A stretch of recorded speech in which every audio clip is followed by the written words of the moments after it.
ตอนเช้าแล้วเราเมื่อยเลย บ่ญาติรวมมันสู้นะ ลูกก็เมื่อยเขาลูกก็ยุ่งเดี๋ยวช่วยเหลือรับไปต่อยก็เมื่อยก็ตะเพียก็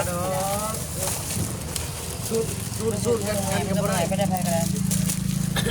คนเราได้ไปเมื่อยกระโดดได้ดี คันว่า12 โมงแล้ว ไอ้ ครับ เจี๊ยเว้าตามความจริง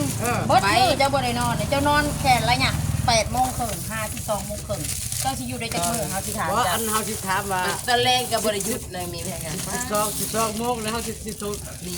เตือนเลย เขียวนี้ โทรเตือนเนี่ยเลยอ่ะ เขียวนี้มาบอกเลย พวกจะเอากันแล้วล่ะบ่ คนเตี้ยนี่เว้าฮ้องขนาดเนาะ คนเตี้ยมาห้อง แต่ว่าเฮ็ดได้กว่า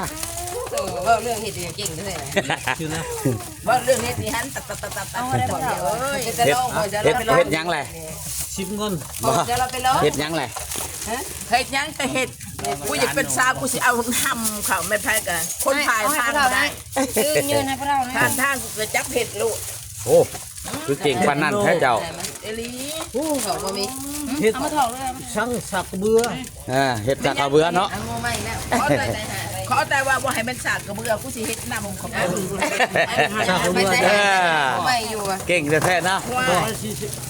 ยังไม่ได้ มัน ดี แสบข้าวเจ้าแล้วสักเบื่อ อย่าให้กูเป็นอันนั้นเนี่ยกูจะเป็นสาวเด้อกูสินำเขาบน โอ้ก็เอามา เก่งก็แท้